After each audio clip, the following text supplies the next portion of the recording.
Hello and welcome to our pre-concert chat here for this week's concert. Friday, great day to have a concert, 7:30 p.m. at the Leeds Center.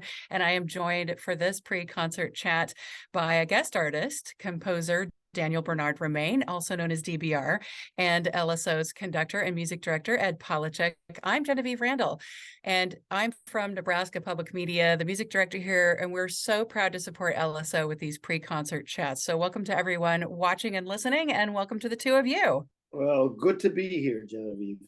And it's great to have Daniel here too. I'll tell you, I fell in love with his music before I knew him by doing others of his works. But people are going to freak out with this piece. It's a fabulous piece of music, Yeah. just fabulous. So, Daniel, you are soloing on your own Voodoo Violin Concerto, and I really want to know more about the title, the background, and then maybe describe the piece for us. But let's start with a little bit of the background of the inspiration and where that title's coming from for you. Well, thank you for having me. It's such a pleasure to be here with you and Ed, and um, and it's going to be great to be with your audience and the orchestra, of course. It already feels like family, and that's where the title comes from. Both of my parents were born in Haiti. Both of my parents, well, my father passed away in April 2013 at 1:07 p.m. My mother's still alive. They were both and are good Catholics. And to be a good Catholic person, especially if you're a Haitian person of their generation, that means that you would go through and recite a Latin Mass. And, this is the work of missionaries, right? Both my parents were Right. exposed to that. Right. So, one of the things, if you're a good Catholic and you're from Haiti and you're of that generation, you don't talk about voodoo. You don't talk about, in fact, it's a word that's whispered, right? So, of course, if you're 20 something, the first thing you do is, right, Voodoo Violin Concerto. uh, as a way, it's kind of validating that type of religion, the folk religion, if you will, but also looking at an aspect of my ancestry that is overlooked and that is misunderstood. Um, and I think that the piece adheres to this notion of an oscillation between the sacred and the secular, if you will, between the rural and the urban, the folk, the rural and the urban. There's a second movement called prayer, which is something you could quite literally hear in a Catholic church, Right. But maybe to put it specifically, my mother would often say, Danny, I love you. You're a good person. Please don't embarrass me. So, oh yeah. Yeah, well, the title, right? But when she gets to this, well, the first movement is very raucous and it's, everything you would think. It's very fast, frenetic. The second movement is something you could hear in the church. This is what my mother would say. She said, "Oh, that's music for me. That's music for me." It's very, it's in 3/4. It's very pastoral. It's very contrapuntal. Everyone is playing little solos and playing with me. There is a moment where there will be a call and response between me and the sections of the orchestra, perhaps even the audience. And then we end with a big kind of freewheeling cadenza, where we kind of really go for it in a very funky unison kind of march.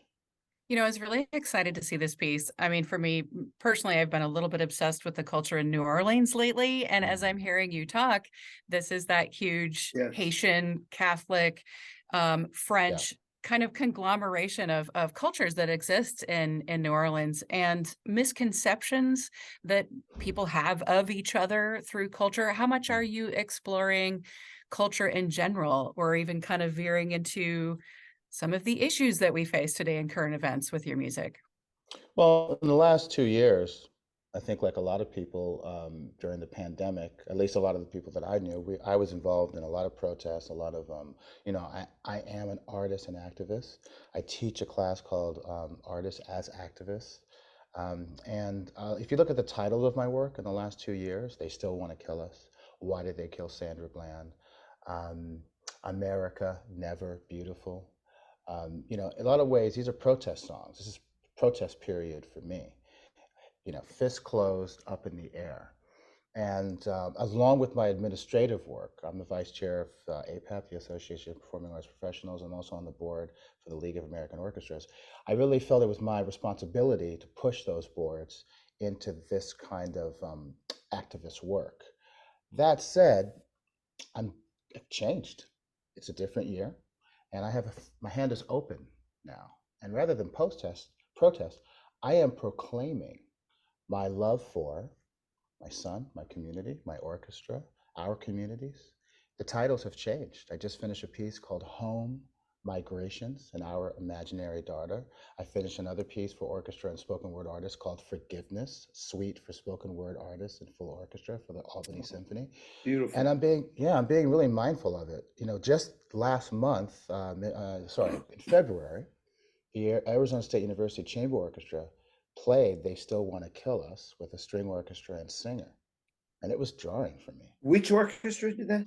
This was the Arizona State Chamber Orchestra, Fabulous. right Wow. on campus. Hmm. I think, Ed, it was fabulous. At the same time, I felt that the piece was speaking to a different time and even a different feeling. I felt a little sheepish, even going on stage. It felt kind of jarring and divisive, Hmm. Hmm. and that's the danger and the gift of being a composer. Your works become cultural documentation. But you have to deliver the goods. And I think Voodoo Violin Concerto, I think it's the right title. I think it does represent me and the orchestra very well. It's more a concerto grosso than a piece just for me. That's You also know my what? mother. Spotlight, spread it to everybody else. Right. Yeah. And I think there is a little bit of Haitian music in there between the rhythms and the melodies, but it's all me, and it's all me kind of imagining myself, on an island nation struggling to survive. Wow. It's interesting that this is then paired with the Symphony Number 9 by Antonin Dvorak, and Mm. hearing you talk about how our conceptions of things change over time. How divisive are we being? How much are we bringing each other together? I think there's a lot of ongoing conversation, even though this Dvorak piece it's been around for so long, such a standard of classical music repertoire, right? But here's a man who's visiting the United States, not his home country. He's so, Czech, right? And that is a huge part of his background. But he is here in this world where he is seeing so many different cultures. He's seeing other Czech people making a new home in this country and writing music inspired by all of that. And you read that he's trying to inform what the American sound should be. I'm wondering what your thoughts are on that, Daniel. It's also a question for Ed, quite frankly, in the programming. I mean, a university's cellular DNA, their soul, I think, rests in their curriculum. As a composer, if you really want to know a composer, look to the titles and the music and the things that they're writing about. What of an orchestra, right? What does it reveal? How do you really know what an orchestra and its director are wanting you to do or learn or listen to, quite literally, feel? It's in the programming. For me, Dvorak is this kind of I'm reminded of my father, singing along to the New World Symphony. If you're a Haitian person, you're part island person, but you're also Parisian, right? So I think for me, unlike Gershwin and unlike others, I think Dvorak did an incredible service actually towards documenting from his purview the Black and Native American and the Black and brown skinned American experience at that time. But it's really a question for Ed because Ed is the one who has put these two pieces side by side, right? It's interesting that you should bring this up because I like the way this program goes, and programming for me is exactly, Daniel, what you're talking about. And I think it's an extremely powerful tool that one can use in getting a message across, whatever that message you might want to do. And I do like sometimes very themed programming, and other times I don't, and I can't tell you why that happens. Sometimes it's just a product of the music itself speaking to me in a certain way, and that, the way my crazy mind works, I could never be able to explain it. But I have to tell you that originally, Daniel, this piece, your violin concerto, the Voodoo Violin Concerto, I was going to pair with the Berlioz Symphonie Fantastique. Oh, wow. Um, Wow. and it was, and open with the Saint-Saëns also, so that you had the French you know, and you had the idea of the French influence throughout the various centuries and coming across the pond, as it were, to the New World, and the idea of what is, in a way, scary, supernatural, not understandable or relatable in a humanistic way, but in a very kind of mental or religious or spiritual way. What came down, however, then was the idea of what you were just talking about with the New World Symphony and Dvorak's coming to this country. I mean, we are a nation of immigration, of immigrants, of immigratory status from the very, very beginning, obviously. And the mixing of the cultures of what was already here in this country with the Native American and the African American melodies, then juxtaposed with the European traditions, the Western European traditions that Dvorak brought to it. I thought, well, you know, in some ways, maybe contrast is even better. That's why it came about that way. I like the word macabre with the Saint-Saëns, and I know it's a bit of a trite piece, but I don't look at it that way. There are a number of pieces of works by composers throughout the centuries that have become kind of standard, very recognizable, and sometimes rather virtuosic or challenging pieces that orchestras use as showpieces. And I think Danse Macabre is one of them. But the word macabre has that kind of possible sinister feeling to it that is often evoked by the word voodoo as well. I don't really know where the term, and maybe you do, one of you does, where the term voodoo comes from.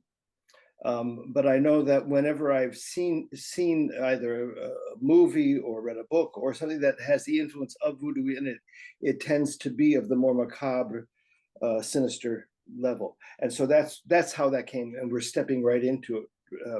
On the other hand, I found out after I studied your piece, Daniel, and read what you wrote about it, that it's really not sinister or macabre really at all. You talked about the second movement being the prayer, and by the way, I think people should know that it's really a concerto that's kind of contiguous. It's not, we don't stop after movements. It keeps on going through with certain breaks, but within the drama of the piece. The outer movements also have titles, Filtering and Tribe. And Daniel, I'd love you to explain that, because I think it's important to see how the prayer is bookended. And by the way, I was raised by two very Catholic. Oh, there you go. Slavonic, as close as we can get to Czech, I suppose. Roman Catholics, and so I had a lot to relate to. That is what I'm trying to say. But talk about those movements. Well, yeah, you know, voodoo. I should probably rename the piece, because really the original word is voodoo, VODUN, West African religion. I think it's hard to date it precisely, but other than to say it's some of the misnomers or the misrepresentations, you're right, Ed, about voodoo, is the emphasis on the kind of supernatural, zombies, death, kind of resurrection. I remember going to CCD and telling a nun, Miss Miziak, that was her name, Sister Miziak, Lazarus, I think he was the world's first zombie. You know, go to the Father's office. Go to Father McDaniel's office right now. But but that's the thing. I think a lot of, whether it's Spanish culture and Santeria, I think you have a lot of oscillations, a lot of juxtapositions between the kind of sanctioned romance, allowed religion, or maybe state ordained religion, or world religion, and for lack of a better term, these kind of folk, rural, religions that are really, I think, represent the people in a different way. It's kind of the difference between French and Creole, if you will, right? You really want to know a Haitian person. It's not in the French, it's in the Creole, in the patois. Same thing in this country. You really want to know. When you Right. talk to New Orleans, you really want to know New Orleans. There are certain words. There's a drawl. Same thing in Texas, right? There are ways of talking, even words that are used, colloquy, the vernacular. Anna DeVere Smith has done a whole, her whole work rests on how people say things, the sounds of words. So it's very much nested in this notion of voodoo. This voodoo violin concerto is wanting to sound like things that I remember growing up, the feeling of being a Haitian American person, that when you entered my mother's house, you were in Haiti. It looked like Haiti. To go to Haiti and look at another woman's house of my mother's age, it was the same thing. Hmm. And then you're cast out into America, which was a very different kind of brutal place, actually. That's what this concerto was speaking to. So it opens with jubilation. It opens with a whole orchestra kind of doing one thing together. And there's the promise that, not do I have a dream, can we have a dream? I remember thinking that, maybe echoing my father, who proudly displayed a frame letter signed by Martin Luther King Jr. Who knows if it was actually him, but it was framed and it was up there on the wall. My father wrote to him after seeing him on the cover of Time magazine. So all these things come into the music where we open in a big unison, and it's funky, and it almost has a southern twang to it, quite Yeah. frankly. Think Yeah. about Nice. it. Kind of strange. Yeah, Um, there's actually, sorry, I didn't mean to interrupt you, no, Daniel, you're but great. there's actually a guy who gives tours in New Orleans who's a voodoo priest who has explained this same sort of twisting of the word and Yeah, these misconceptions that have been brought about in our culture yeah, about someone's religion. But I also love what I'm hearing more here is that it's so personal for you, Daniel. yes, It's such a personal work. And I think that's, to me, where it really connects with the Dvorak work, which was very personal to Dvorak and his experiences while he yes. was here.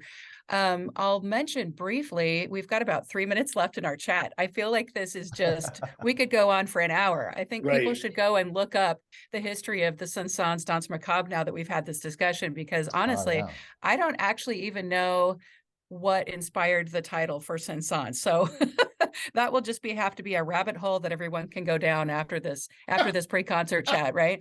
But back to the Dvorak, NPR did a series of pieces on music that was truly American, and the Dvorak Symphony No. 9 was one of them. And the Hmm, picture that they posted was of a Black American soldier playing the melody, the famous Going Home melody mhm, from the slow movement in front of the White House. I believe it was for a presidential funeral of some kind. It was a big event, and there are tears just streaming down his face, and it's mm. a very, Wow. very moving picture. Um, I don't know that I have any, wise comments on that, but just to the point that the sharing of our personal stories in this music and what touches us emotionally, that's where we really find these true connections. And I think it comes back to your point, Daniel, about the way that art can be sort of an activist, Yeah. and is, I think, an activist practice for many people. Well, I'll just say this briefly because I would love Ed to have the last word. When you're speaking about these notion of tears, I'm thinking about, this young girl on a bus somewhere in Tennessee, in Nashville, you know, um, with these two young Justins, these two young Black men in Nashville. I'm thinking about the name of the orchestra. I'm thinking about the wide open fields, that I'm about to land into. I'm thinking about, our responsibility towards a child like that. And even this notion of what does it mean for this Black man to be playing the violin with this orchestra? There's something really essential about that, especially because I refer to my violin as my weapon of choice, right? How Amen. do we Amen. speak and I think that's play great. Yeah. together? Yeah, I would leave that to Ed. And what makes it doubly personal, this particular piece, is that Daniel is also the soloist on an electrified violin. I mean, Yeah. Oh, yeah.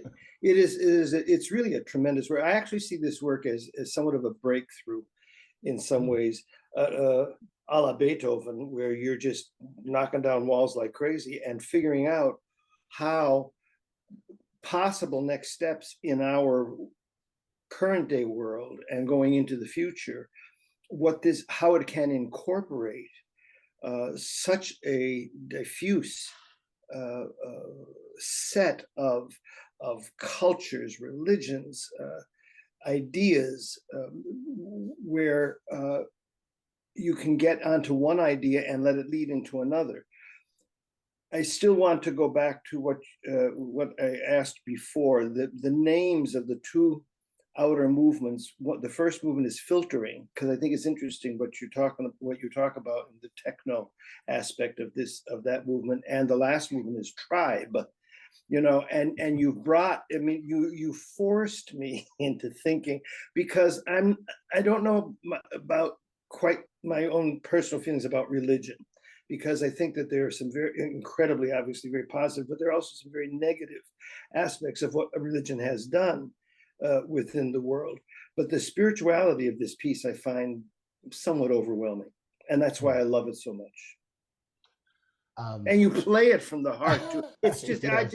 I can't wait. I just can't wait. Awesome. It's great. Well, maybe I can say this in 30 seconds. The work involves both a 4-string and a 6-string violin. Filtering means it's something I invented. I'm moving towards and away from the bridge, and it makes any instrument sound electric, because the piece can be played on a purely electric acoustic instrument. The last movement, tribe, I've always felt, even as I was in my 20s, I always felt that I was part of something, and that's when I was at my best, my full self. So we are in tribal times now, in good ways, not so good ways, right? Yep. We all have kind of said, this is where our red lines are. This is quite literally, this is where our borders are. These are my people, and unfortunately, these are not my people. And that's the thing I think this concerto is trying to figure out. How can we, it's supposed to be, as my proud mother would often remind me, one nation under God, Indivisible. Right? With liberty and justice for all. It's a great prayer. It's embedded in the namesake of this orchestra.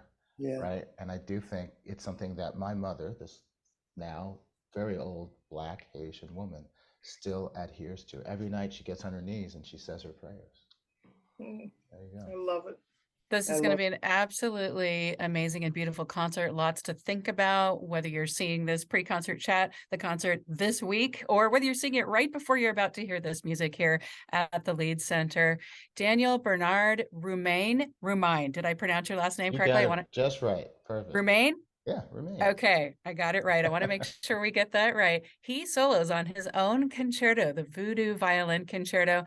LSO will also be led by Ed Polachek in music by Antonin Dvorak with the Symphony No. 9 from the from the New World, and the concert opens with the Saint-Saëns Danse Macabre. I'm Genevieve Randall. Daniel and Ed, thank you so much. Have a great, great concert. Thank you. Our pleasure. Thank you.